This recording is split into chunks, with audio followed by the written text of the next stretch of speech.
Pilipino, simbolo ni sa dugo ni Kristo ni giulat dito sa cross.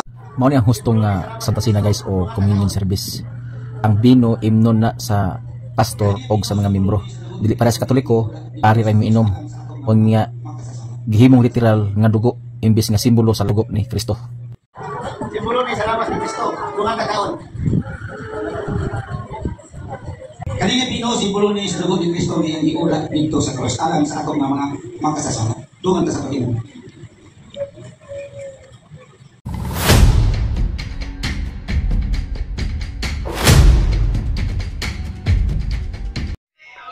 Kini nga tong mga higalang nga mga dili Katoliko mabisag unsa na lang gyud ang masulod sa ilahang huna-huna.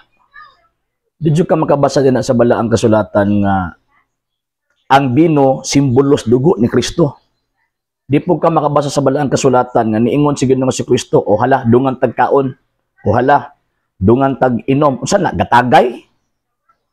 Wala niya pagkahuman moingon mo nga mo ani gitawag og tinuod nga kining Santa Cena or sa inyo hapang term communion service.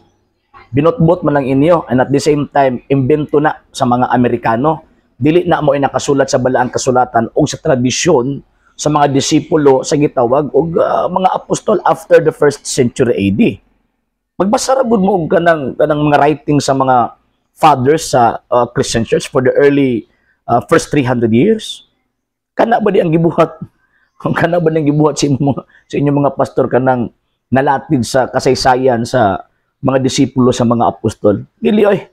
Nagtagay ang mga apostol. Anong pari raman ang moinom kay pagpadayag ka na nga kanang maong ilang gibuhat paghamdom na sa gihimo na Ginoong Kristo sa dayag nga dili madugo ang sakripisyo. Pari ang mahimo ana dili gitawag og pastor kasi Kristo ang apostol ug pangulong pari sa pagtuo. Hebreohan kapitulo 3 bersikulo 1 hangtod sa 2. Anong ang mga tawag ini nga pari lang pud ang moinom tungod kay ang gipasahan ni Kristo sa paghimo sa ingon mga pari man mga apostol. Di man ka makabasa diha sa balaang kasulatan nga apil to mga nanambong gawa sa mga apostol gipainom. Lay, di ka makabasa. And secondly, ang Kristo dili makakon. Ingon pa niya, this is my body, this is my blood.